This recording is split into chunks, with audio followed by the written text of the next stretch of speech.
യേശുവെ നന്ദി, യേശുവെ സ്തുതി, യേശുവെ ആരാധന. എൻ്റെ പേര് ബിൻഷ. ഞാൻ വരുന്നത് എറണാകുളം ജില്ലയിലെ നെട്ടൂർ വിശുദ്ധ കുരിശിൻ്റെ ദേവാലയത്തിൽ നിന്നാണ്. 2020 ഞങ്ങളുടെ വിവാഹം. ഏകദേശം 1 വർഷത്തിന് ശേഷം പ്രഗ്നൻ്റ് ആവാത്തത് കൊണ്ട് ഞങ്ങളൊരു ഡോക്ടറെ ചെന്ന് കണ്ട് എല്ലാ ടെസ്റ്റുകളും ചെയ്തപ്പോൾ ഹസ്ബൻഡിന് കൗണ്ട് തീരെ കുറവാണ്, കുട്ടികളുണ്ടാവാനുള്ള കൗണ്ട് ഇല്ല എന്ന് ഡോക്ടർ പറഞ്ഞു. എന്തായാലും 3 മാസം നമുക്ക് ട്രീറ്റ്മെൻറ്റ് ചെയ്യാം, അതിനുശേഷം നമുക്ക് നോക്കാമെന്ന് പറഞ്ഞു. അങ്ങനെ 3 മാസം ഞങ്ങൾ മരുന്ന് കഴിച്ച് ഡോക്ടറെ ചെന്ന് കണ്ടപ്പോൾ കാര്യമായ മാറ്റങ്ങളൊന്നുമില്ല. ഡോക്ടർ പിന്നെ പറഞ്ഞത് വെരിക്കോസ് വെയിൻ ഉണ്ട്, ചെറിയൊരു സർജറി വേണ്ടി വരും, എന്നാലും 50-50 ചാൻസേ ഉള്ളൂ, ചിലപ്പോൾ മാത്രമേ കൗണ്ട് കൂടുള്ളൂ എന്ന് പറഞ്ഞു. പക്ഷെ ഞങ്ങൾ പറഞ്ഞു സർജറി ചെയ്യാമെന്ന് ഞങ്ങൾ തീരുമാനിച്ചു. അങ്ങനെ ഇരിക്കെ ഞാൻ പ്രഗ്നൻ്റ് ആയി ഡോക്ടറെ ചെന്ന് കണ്ടപ്പോൾ സർജറി വേണ്ട, പ്രഗ്നൻ്റ് ആയാലോ കുഴപ്പമില്ല എന്ന് പറഞ്ഞു. അങ്ങനെ ഞാൻ സ്കാൻ ചെയ്തപ്പോൾ എനിക്ക് ഇൻറ്റേർണൽ ബ്ലീഡിങ് ഉണ്ടെന്ന് പറഞ്ഞു, റെസ്റ്റ് എടുക്കണമെന്ന് പറഞ്ഞ്. സ്കാൻ ചെയ്തപ്പോൾ കുട്ടിക്ക് ഹാർട്ട് ബീറ്റൊക്കെ വന്നിട്ടുണ്ട്, കുഴപ്പമൊന്നുമില്ല, റെസ്റ്റ് എടുത്താൽ മതി എന്ന് പറഞ്ഞു. പക്ഷേ ചെറുതായിട്ട് എനിക്കൊരു ബ്ലീഡിങ് വന്ന് ഞാൻ ഹോസ്പിറ്റലിൽ ചെന്നപ്പോൾ അത് അബോർഷൻ ആയിട്ടുണ്ടെന്ന് ഡോക്ടർ പറഞ്ഞു. അപ്പോൾ ഹസ്ബൻഡിന് കൗണ്ട് ഇല്ലാത്തതുകൊണ്ടാണ് അങ്ങനെ സംഭവിച്ചതെന്നാണ് പറഞ്ഞത്. അങ്ങനെ വീണ്ടും പിന്നീട് ഞാൻ കൃപാസനത്തിൽ വരുന്നത് എൻ്റെ ഹസ്ബൻഡിൻ്റെ അമ്മ പറഞ്ഞിട്ടാണ്. കല്യാണം എൻ്റെ ഹസ്ബൻഡിൻ്റെയും കല്യാണം നടന്നത് ഹസ്ബൻഡിൻ്റെ അമ്മ ഇവിടെ വന്ന് ഉടമ്പടി എടുത്തതിന് ശേഷമാണ്. അപ്പോൾ ആ മാതാവ് തന്നെ ആയിരിക്കും നിങ്ങൾക്കൊരു കുഞ്ഞിനെയും തരിക എന്ന് പറഞ്ഞ് അങ്ങനെയാണ് ഞാൻ കൃപാസനത്തിൽ വരുന്നത്. ഞാനും എൻ്റെ അമ്മയും ഹസ്ബൻഡും കൂടെയാണ് കൃപാസനത്തിൽ വരുന്നത്. ഇവിടെ വന്ന് ഞാൻ ഉടമ്പടി എടുത്തില്ല, അമ്മയാണ് ഉടമ്പടി എടുത്തത്. എനിക്ക് വേണ്ടി നിയോഗം വെച്ച് പ്രാർത്ഥിച്ച് ഞങ്ങളും പ്രാർത്ഥിച്ചിട്ട് മടങ്ങിപ്പോയി. വീണ്ടും 1 വർഷത്തിന് ശേഷം ഞാൻ 2ാമതും പ്രഗ്നൻ്റ് ആയി. അപ്പോൾ ഞങ്ങൾ ഓർത്ത് അമ്മ ഉടമ്പടി എടുത്തിട്ടുണ്ടല്ലോ, അതുകൊണ്ട് മാതാവ് തന്നതായിരിക്കും, ഒരു കുഴപ്പം ഉണ്ടാവില്ല എന്ന് പറഞ്ഞു. വീണ്ടും സ്കാൻ ചെയ്തപ്പോൾ ഇതുപോലെ തന്നെ ഫസ്റ്റത്തെ പോലെ തന്നെ ഇൻറ്റേർണൽ ബ്ലീഡിങ് ഉണ്ട്, റെസ്റ്റ് എടുക്കണമെന്ന് പറഞ്ഞു. അതും പഴയതുപോലെ തന്നെ എനിക്ക് ബ്ലീഡിങ് വന്ന് അതും അബോർഷനായി പോയി. പിന്നെ എനിക്ക് മനസ്സിലായി എനിക്കൊരു കുഞ്ഞിനെ വേണമെങ്കിൽ ഞാൻ തന്നെ വന്ന് ഉടമ്പടി കാര്യങ്ങൾ ചെയ്താലേ അത് സാധ്യമാകുള്ളൂ എന്ന് എനിക്ക് മനസ്സിലായി. അങ്ങനെ ഞാനും ഹസ്ബൻഡും കൂടെ 2023 മെയ് മാസം ഇവിടെ വന്ന് ഉടമ്പടി എടുത്ത് മാതാവിനോട് പ്രാർത്ഥിച്ചു. മാതാവേ, ഇനി എനിക്കൊരു കുഞ്ഞ് എൻ്റെ ഉദരത്തിൽ രൂപം കൊള്ളുവാണെങ്കിൽ ആ കുഞ്ഞിനെ എനിക്ക് തന്നേക്കണം. കാരണം പ്രഗ്നൻ്റ് ആവാതിരിക്കുന്നതിലും സങ്കടമാണ്, 2 തവണ ആയിട്ടും ആ ജീവൻ നമ്മുടെ ഉള്ളിൽ നിന്ന് പോകുന്നത്. ആ ഒരു വിഷമം ഞങ്ങൾ കുറേ മനസ്സിലാക്കിയതാണ്. അതുകൊണ്ട് ഇനി അങ്ങനെ ഒരു സംഭവം ഉണ്ടാകില്ലേ എന്ന് ഞാൻ പ്രാർത്ഥിച്ചിട്ടാണ് ഇവിടുന്ന് പോയത്. അതിനുശേഷം ആ വർഷത്തെ ജപമാല റാലിയിലും പങ്കെടുത്ത് പ്രാർത്ഥിച്ചു. കുഞ്ഞിന് വേണ്ടി തന്നെ നിയോഗം വെച്ച് ഞങ്ങൾ പ്രാർത്ഥിച്ചു. പിന്നീട് ഞങ്ങൾ ജനുവരി മാസത്തിൽ ഡോക്ടറെ ചെന്ന് വീണ്ടും കണ്ടു. അപ്പോൾ ഡോക്ടർ പറഞ്ഞു 2 തവണ അബോർഷൻ ആയതുകൊണ്ട് എല്ലാ ടെസ്റ്റുകളും ഒന്നും കൂടെ ചെയ്യണം. ചെയ്തപ്പോൾ വീണ്ടും എനിക്ക് PCOD ഉണ്ടെന്ന് ഡോക്ടർ പറഞ്ഞു. ഹസ്ബൻഡിൻ്റെ കൗണ്ടിന് മാറ്റമൊന്നും ഇല്ലാതെ തുടരുകയാണ്. അപ്പോൾ നിങ്ങൾ നല്ലപോലെ ട്രീറ്റ്മെൻറ്റ് എടുക്കണം, എക്സസൈസ് ചെയ്യണം, അങ്ങനെ കുറേ കാര്യങ്ങളൊക്കെ ഡോക്ടർ പറഞ്ഞു. പിന്നെ മരുന്നിന് തന്നെ വലിയൊരു തുക ഞങ്ങൾക്ക് ചിലവാക്കേണ്ടി വന്നു. അത് തന്നെ ഞങ്ങൾക്ക് വളരെ ബുദ്ധിമുട്ടായിരുന്നു. അങ്ങനെ മുന്നോട്ട് പോയി. വീണ്ടും ഞങ്ങൾ വിശ്വസിച്ച് പ്രാർത്ഥിച്ചു, മാതാവിന് എല്ലാം സമർപ്പിച്ച് പ്രാർത്ഥിച്ചു. ഇവിടെ വന്ന് എല്ലാ മാസവും ഞാനും ഹസ്ബൻഡും കൂടെ ഇവിടെ വന്ന് ഉടമ്പടി ധ്യാനം കൂടും. ആഴ്ചയിലുള്ളത് യൂട്യൂബിൽ ധ്യാനം കൂടും. പത്രം വിതരണം, ഇവിടെ വന്ന് പത്രം മേടിച്ച് അടുത്തുള്ള സ്ഥലത്തൊക്കെ കൊണ്ട് വിതരണം ചെയ്യുമായിരുന്നു. അങ്ങനെ മുന്നോട്ട് പോയി. ഓഗസ്റ്റ് 24, 2024 ഞങ്ങൾക്കിവിടെ ബഹുമാനപ്പെട്ട ജോസഫ് അച്ഛനെ കാണാൻ പറ്റി. ഇവിടെ വന്ന് അച്ഛൻ തൈലം പൂശി പ്രാർത്ഥിച്ച് തിരിച്ചു പോയി. പിറ്റേ മാസം ഞാൻ ഡോക്ടറെ ചെന്ന് കണ്ടപ്പോൾ ഡോക്ടർ പറഞ്ഞത് മരുന്ന് കഴിക്കാത്തതിന് ഒന്നും തന്നെ നിങ്ങൾ ചെയ്യുന്നില്ല, അതുകൊണ്ട് പ്രഗ്നൻസിക്ക് ബുദ്ധിമുട്ടായിരിക്കും, ഇനി ആയാൽ തന്നെ പഴയതുപോലെ തന്നെ സംഭവിക്കും, അതുകൊണ്ട് നിങ്ങൾ നല്ല രീതിയിലെല്ലാം മരുന്നുകൾ കൃത്യമായിട്ട് കഴിക്കണം എന്നൊക്കെ പറഞ്ഞു. പക്ഷേ ആ മാസം ഞങ്ങൾ മരുന്ന് മേടിക്കുക ഒന്നും ചെയ്തില്ല. ആ മാസം തന്നെ ഞാൻ പ്രഗ്നൻ്റ് ആയി. അതിക്ക് മുമ്പ് ഞങ്ങൾ ഹസ്ബൻഡിൻ്റെ ഡോക്ടറെ ചെന്ന് കണ്ടപ്പോൾ ഡോക്ടർ പറഞ്ഞത് നോർമലി നിങ്ങൾക്ക് കൺസീവ് ആവാൻ ബുദ്ധിമുട്ടായിരിക്കും, IUI അല്ലെങ്കിൽ IVF ചെയ്യണമെന്ന് ഡോക്ടർ ഞങ്ങൾക്ക് ചീട്ടിൽ എഴുതി തന്നിട്ടുണ്ടായിരുന്നു. അത് ഞങ്ങളുടെ ഗൈനക്കിനെ ചെന്ന് കാണിച്ചപ്പോൾ ഡോക്ടർ പറഞ്ഞു നമുക്ക് നോക്കാം, നോർമലി കൺസീവ് ആകൽ ഇനി ബുദ്ധിമുട്ടായിരിക്കും എന്നാണ് പറഞ്ഞത്. ആ മാസം തന്നെ സെപ്റ്റംബർ മാസം തന്നെ ഞാൻ പ്രഗ്നൻ്റ് ആയി. ഒക്ടോബർ മാസത്തിലാണ് ഞാൻ അറിയുന്നത് ഞാൻ പ്രഗ്നൻ്റ് ആണെന്ന്. അന്ന് ഞങ്ങൾ ഡോക്ടറെ ചെന്ന് കണ്ടപ്പോൾ സ്കാൻ ചെയ്തു. വീണ്ടും പഴയ പോലെ തന്നെ ഇൻറ്റേർണൽ ബ്ലീഡിങ് ആണ്. ഡോക്ടർ പറഞ്ഞു നല്ലോണം ശ്രദ്ധിക്കണം, മുന്നോട്ട് പോകുമെന്ന് അറിയില്ല, നോക്കാമെന്ന് പറഞ്ഞു. പക്ഷേ ഉടമ്പടി എടുത്തത് കൊണ്ട് മാതാവിൽ വിശ്വസിച്ച് പ്രാർത്ഥിച്ചു. ഒരു 2 ആഴ്ച വളരെ ദുഃഖത്തോടുകൂടെ ഞങ്ങളുടെ കുടുംബം മൊത്തം പ്രാർത്ഥിച്ചു. 2 ആഴ്ചയ്ക്ക് ശേഷം കുഞ്ഞിൻ്റെ ഹാർട്ട് ബീറ്റ് വന്നു. ഇൻറ്റേർണൽ ബ്ലീഡിങ് അതുപോലെ തന്നെ ഉണ്ട്, നല്ലോണം ശ്രദ്ധിക്കാൻ പറഞ്ഞു. വീണ്ടും ഞങ്ങൾ മുട്ടിപ്പാടി പ്രാർത്ഥിച്ചു. പൂർണ്ണമായിട്ട് ഞാൻ റെസ്റ്റ് എടുത്തു. ആ സമയത്ത് ബേബി ടെസ്റ്റിമോണീസാണ് ഞാൻ കൂടുതൽ കേട്ടുകൊണ്ടിരുന്നത്. പോസിറ്റീവായിട്ടുള്ള കാര്യങ്ങൾ, വചനം വായിക്കുക, വിശ്വാസ പ്രമാണം ചൊല്ലുക, പ്രത്യക്ഷീകരണ പ്രാർത്ഥന ചൊല്ലുക, ഇങ്ങനെയുള്ള കാര്യങ്ങളാണ് ഞാൻ പൂർണ്ണമായിട്ട് അപ്പോൾ ചെയ്തുകൊണ്ടിരുന്നത്. എല്ലാ ദിവസവും വയറ്റിൽ തൈലം പൂശി പ്രാർത്ഥിക്കുകയും കാശുരൂപം വെച്ച് പ്രാർത്ഥിക്കുകയൊക്കെ ചെയ്തിരുന്നു. അങ്ങനെ 3 മാസത്തിന് ശേഷം സ്കാൻ ചെയ്തപ്പോൾ പൂർണ്ണമായിട്ട് എൻ്റെ ഇൻറ്റേർണൽ ബ്ലീഡിങ് മാറിയിട്ടുണ്ടായിരുന്നു. ഒരു കുഴപ്പമില്ല. വീണ്ടും എനിക്ക് റെസ്റ്റ് പറഞ്ഞത് എൻ്റെ പ്ലാസൻ്റെ താഴെയായിരുന്നു. പിന്നെ നോർമലി 2 അബോർഷൻ കഴിഞ്ഞതുകൊണ്ടും വീണ്ടും എന്നോട് റെസ്റ്റ് തുടരാൻ പറഞ്ഞു. ആ സമയത്ത് എൻ്റെ പത്രവിതരണമൊക്കെ മുടങ്ങിയിട്ടുണ്ടായിരുന്നു. അപ്പം ഞാൻ മാതാവിനോട് പ്രാർത്ഥിച്ചു, മാതാവേ, ഇനി സ്കാൻ ചെയ്യാൻ ചെല്ലുമ്പോൾ എൻ്റെ റെസ്റ്റ് പൂർണ്ണമായിട്ട് മാറ്റിത്തരണം, എനിക്ക് പള്ളിയിൽ പോകണം, കുമ്പസാരിക്കണം, പത്രവിതരണം ചെയ്യണം എന്ന് പറഞ്ഞ് ഞാൻ പ്രാർത്ഥിച്ച് 5-ാം മാസത്തെ സ്കാനിങ്ങിൽ പൂർണ്ണമായിട്ട് എൻ്റെ എല്ലാ പ്രശ്നങ്ങളും മാതാവ് മാറ്റിത്തന്നു.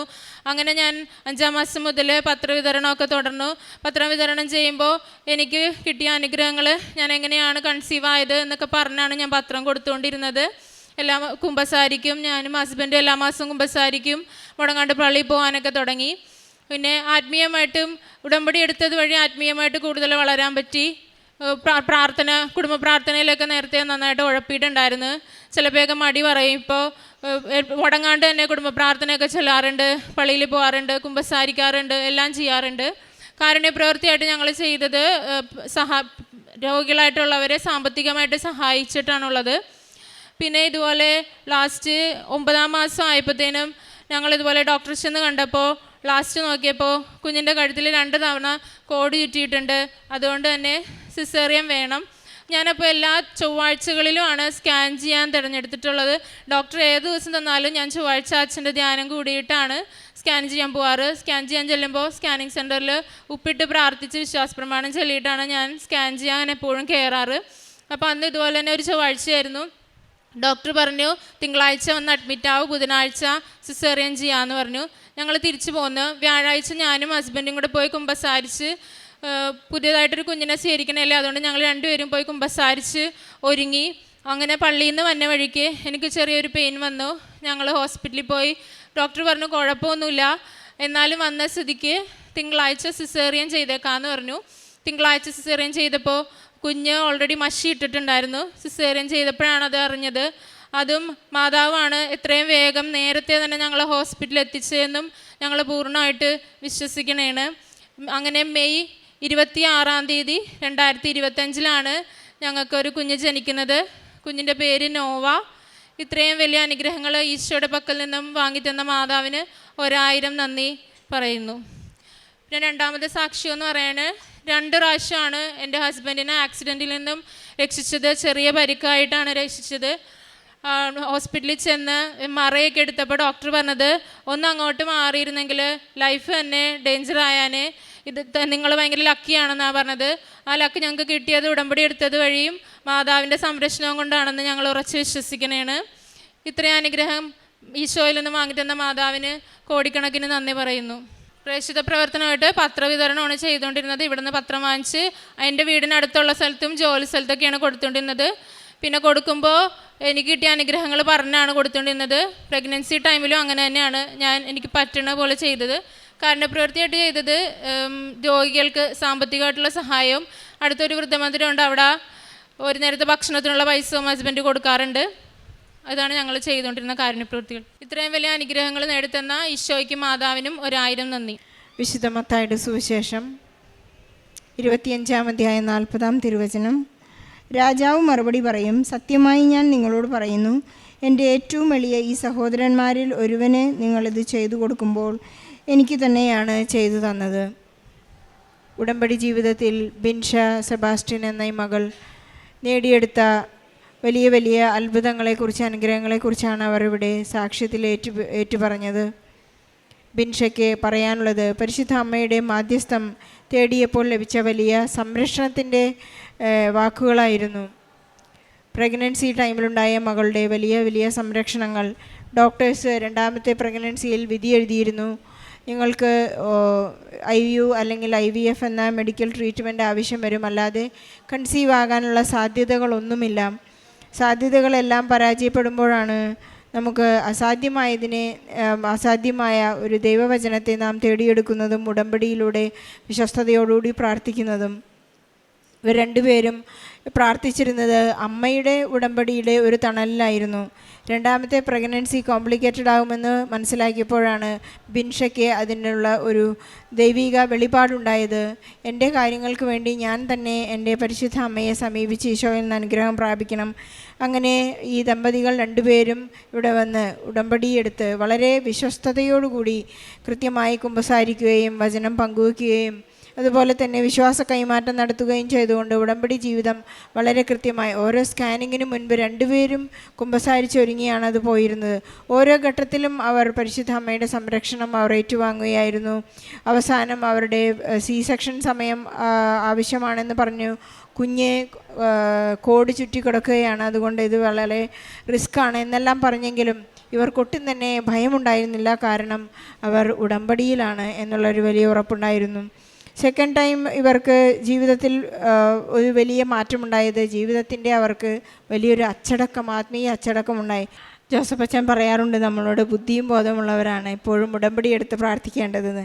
ഇതൊരു ബൈലാറ്ററൽ അഗ്രിമെൻ്റ് ആയതുകൊണ്ട് തന്നെ ഞാനും ഈശോയുമായിട്ടുള്ള ബന്ധം എത്രമാത്രം ആഴമുള്ളതാണെന്ന് സ്വയം മനസ്സിലാക്കിയെടുക്കേണ്ട ഒരു വലിയ ജീവിത പദ്ധതിയാണ്, ഒരു പ്രാർത്ഥനാ പദ്ധതിയാണ്.